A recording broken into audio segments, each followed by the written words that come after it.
Welcome to Counterpoint. I'm Tanya Granick-Allen. You may have heard the Conservative Party of Canada is in the middle of a leadership contest to select their new leader. As such, I have invited all four leadership candidates to join me for a discussion about their platform and some of the issues facing Canadians. Today, I'm pleased to welcome Erin O'Toole. Erin is a married father of two. He served in the military for 12 years, after which he practiced law. Since 2012, he has represented the riding in Ontario of Durham as its MP. His campaign slogan is True Blue. But is he blue enough for Conservative members? Will his experience in law, the military, and as an MP be enough to take on Trudeau and the Liberals in the next federal election? Joining me to discuss his vision for both the Conservative Party and Canada is Erin O'Toole. Welcome, Erin. Thank you so much for joining me today. Good to be with you, Tanya. Excellent. You've been around politics for a while, and you ran in the last leadership in 2017. What made you throw your hat into the ring in this leadership? The circumstances are even more concerning for our country's future. We've got a national unity crisis, a Wexit movement in Western Canada. We are weaker and poorer as a country at home and less respected abroad. The Trudeau government's been very ideologically left, and we're seeing that now permeate discussions on everything from our history right through to squelching free speech. And so I think it's important to have a strong Conservative voice, someone who's in the House of Commons, who has a track record both in cabinet with Stephen Harper, but real world experience. I often say I'm not a career politician. So I believe in this party, I believe in this country, and I really think we have to fight to take it back from Justin Trudeau. So when you said you feel that the Trudeau Liberals have taken this country ideologically left, what issues would you consider ideologically left? Well, certainly their position with respect to natural resources right off the top. Bill C-69, I think, is the most ideologically anti-development bill we've ever seen in our nation's history. It not only affects the oil and gas sector, we often called it the anti-pipeline bill. It affects any large project that would be built in our province, Tanya. It is really squelching investment in Canada for anything big to get projects done, and that trickles into fewer jobs for Canadians.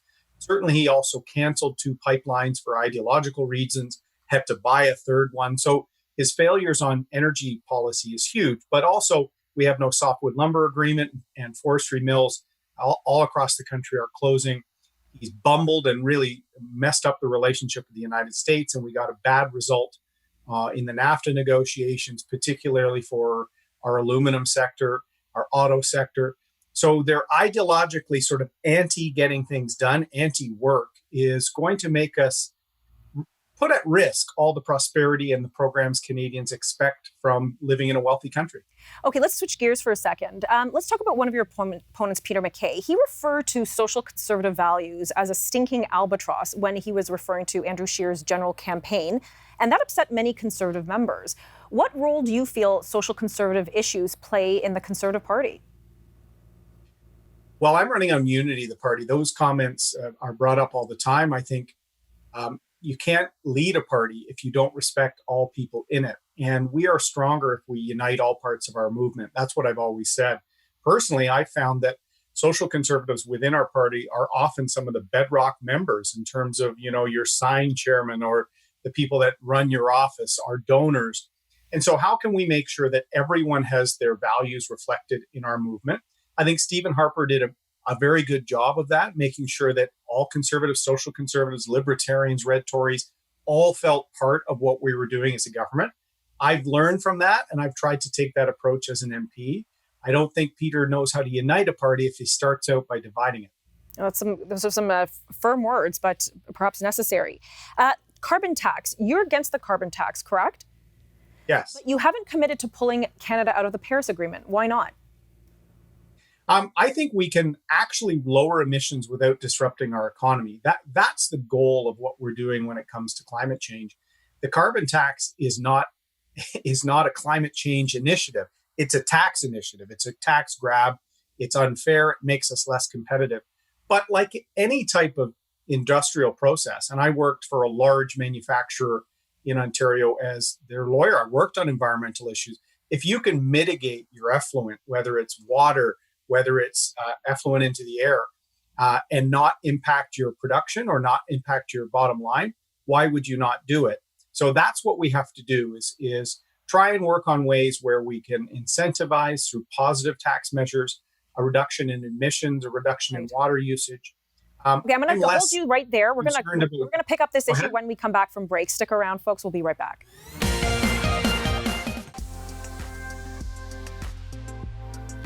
I think the most important thing is just educating yourself and listening to other people's opinions. I think even if you have your own strong opinions, I think it's so important to listen to other people's.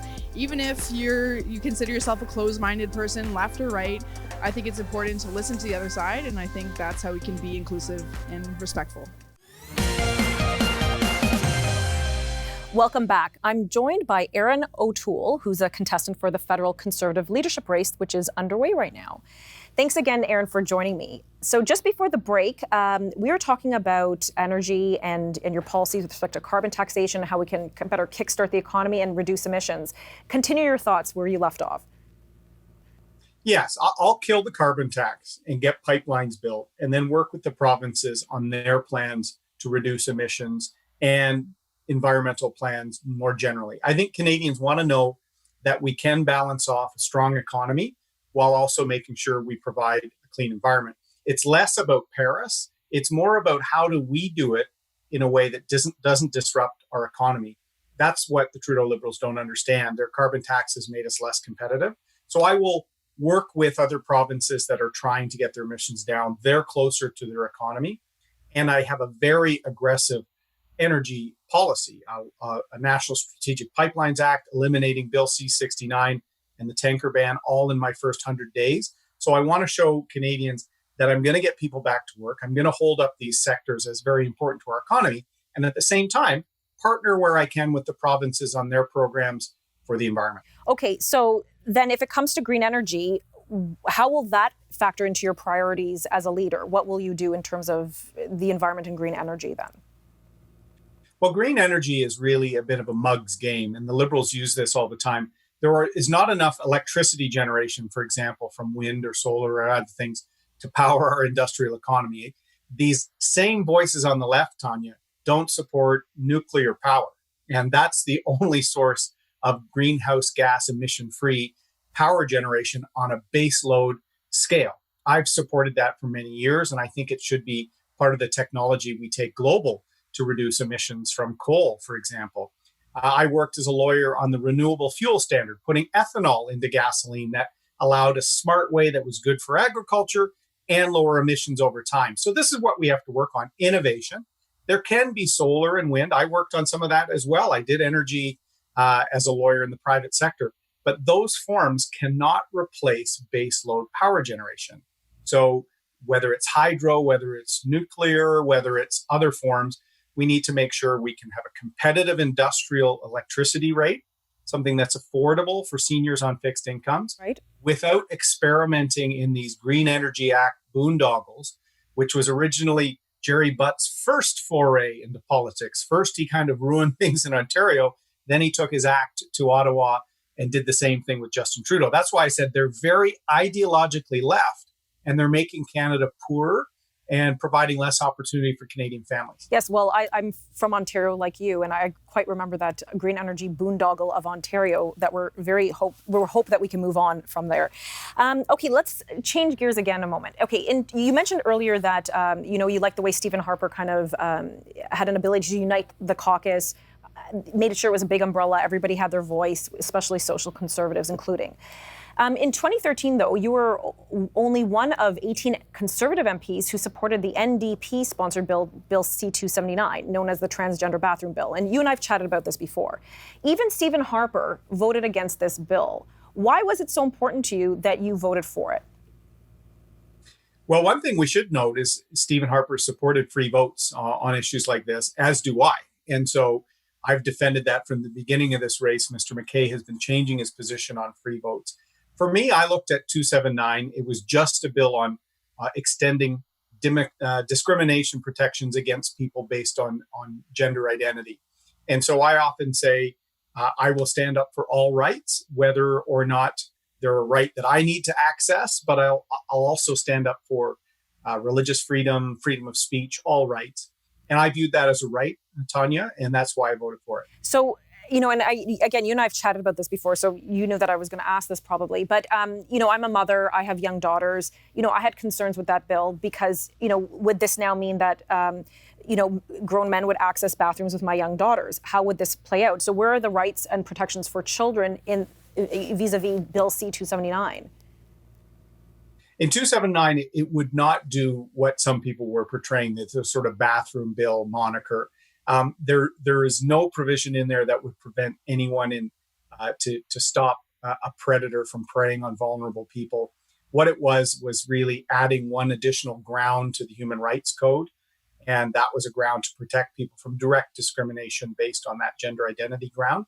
It did not stop law enforcement or teachers or lifeguards or anyone that from acting to stop someone who's at risk. Okay. There was a second bill, as you know, C-16, Actually, which you know what? I would love a little more expansive. I would love to talk about C-16, but we got to cut to a commercial. We'll be right back.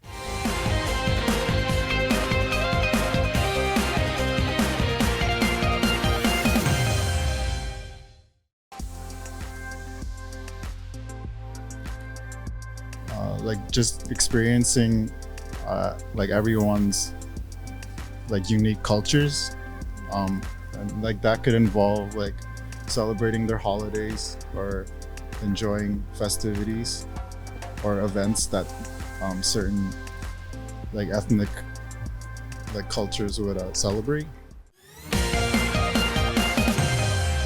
Welcome back. I'm joined by Erin O'Toole, who's a contestant in the federal Conservative leadership race. Welcome back again, Erin.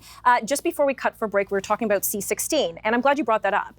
So C-279, what you mentioned, and we all know was known as the transgender bathroom bill, was seen as an iteration or predecessor of C-16.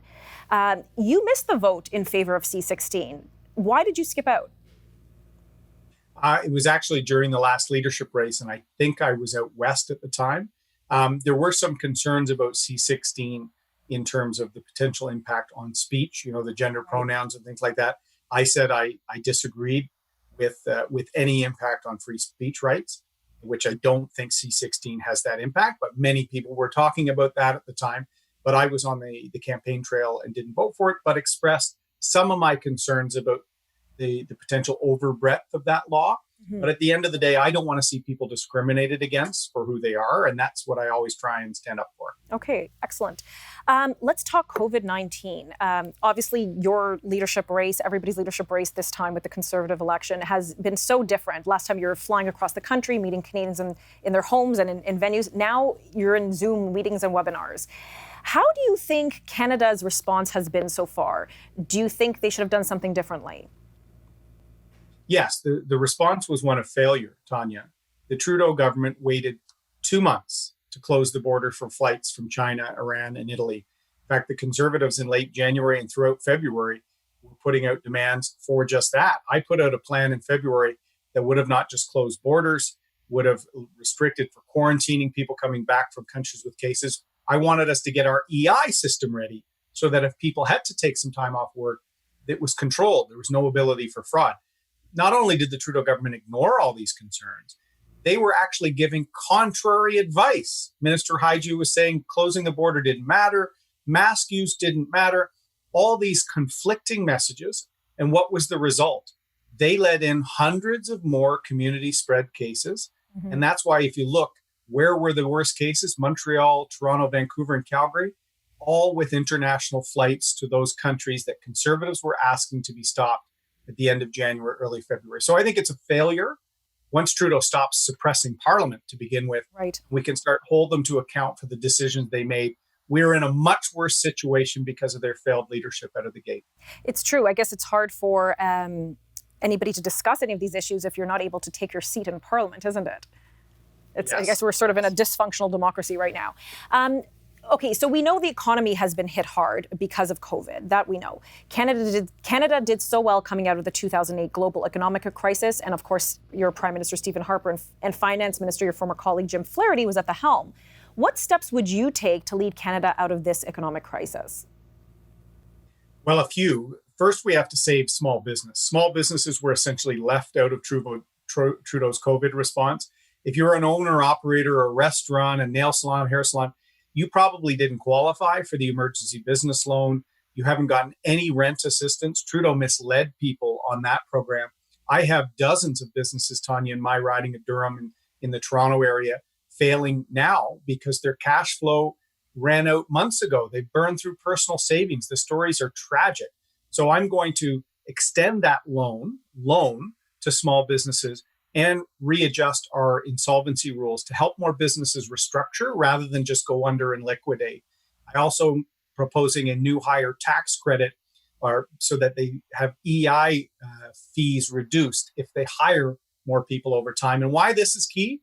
2/3 of Canadians work for a small or medium-sized business. We need that sector to do well. And then the second thing we're going to do is eliminate that ideological agenda of the Trudeau government that I spoke about. Make sure we support our energy sector, get a softwood lumber agreement with the United States, get forestry back online, mines, minerals, manufacturing in Ontario. If someone wants to work and provide for their family, we're going to be their champion. Trudeau and Jagmeet Singh don't want them to work. They're ideologically opposed to many of these industries. So we need a private sector-led recovery as we get the excessive Trudeau spending under control. We need people working as these benefits dry up. We need employment, we need jobs, we need opportunity, and that's what my plan and my platform is all about. Do you think they're going to hike the HST if they get even with the minority government? I think the Trudeau government will try and hike taxes across the board. In fact, in their first term, they raised personal income taxes. We remember the war on small business that they perpetuated, Tanya. They changed rules with respect to tax-free savings accounts. They put taxes on Uber and ride sharing. They basically taxed anything that moved, and we're still running a $20 billion deficit in good economic times. Yes, in bad economic times, it could be far worse. So you know what? Hang on to that thought. We're going to be right back from this break.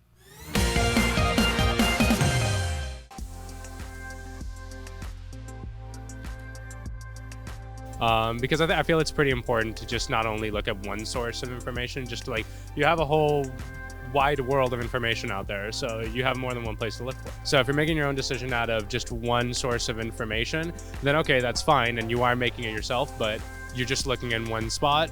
So it's always good to just have the whole story before judging and saying you already have the whole story in your head. Welcome back again. We're joined with Erin O'Toole, Conservative candidate in the federal leadership. Erin, thanks again for joining me. We were talking about the economy and green energy and some social issues. Now I want to talk about maybe potentially another left-wing ideological issue, cancel culture. You say you're against it, but some of your opponents suggested that you canceled Jim Karahalios from the race when you filed a complaint against him with the governing board of the Conservative Party. This ultimately led to him being ousted. How do you defend that?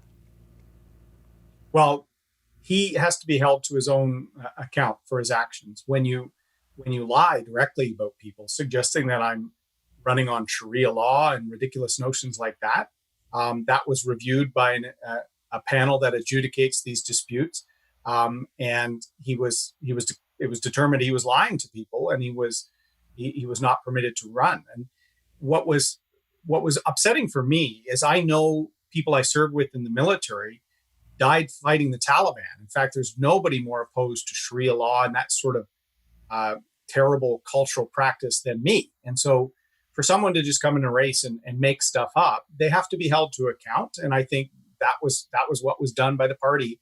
Mr. Karahalios has a track record of running afoul of the rules in provincial things, now federal things. I don't mind a good fight, a good debate, but you can't just come and spread lies. But okay, wasn't he not addressing those comments towards he referenced, I think, some news article for your campaign chairman, Waleed Solomon. Was that not the case? And if that's the case, should he not have the freedom to express himself?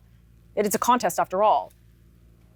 Tanya, he sent letters to thousands of people he has from obtaining Ontario PC lists saying, stop Erin O'Toole and Sharia law on the envelope. What does that mean? That was suggesting I'm bringing Sharia law to Canada. It's a lie. It's actually profoundly crazy in my view. And so I don't mind a fair fight, but you can't just come and make things up. And that's what he did. And so he was held to account for that. I don't view that as cancel culture at all. I've been the one suggesting years ago when Trudeau took the name off a building in Ottawa, I said this was going to create a slippery slope Months later, I took on the ETFO, the Teachers Union in Ontario, who wanted to take Sir John A. Macdonald names off of schools in Ontario. I was the only voice fighting back against this sort of thing. And so I don't mind a good argument, good debate. I go to win them. I don't go and make things up. Okay. And then we were talking about cancel culture, I guess, in general. We see a lot of protests, a lot of calling for canceling of all sorts of things, parts of our history and whatnot. What do you make of all of that? It's an insidious trend that actually Trudeau encouraged when he took Langevin's name off a building here in Ottawa. And I called it out at the time and said, this is going to start a trend when the Prime Minister of the country tries to change history to suit a political narrative today. And I proposed at the time a proper way to look at this thing. Tanya, I went on campus to a university in Ottawa to debate the merit of Sir John A. Macdonald statues. My staff didn't think I would live after that debate on a campus because I stand up for principles. And this was 3-4 years ago. I launched my race in January saying the same thing, that if we don't have a voice that can actually challenge and take on the left and their narrative against us, we won't win. And I think in this race, I'm the only candidate that has done that, that will do that, and can do it in both languages and win an election doing it. Okay, in the 30 seconds we have left, as we close off, is there any message you'd like to leave with Canadians and the Conservative membership before they vote?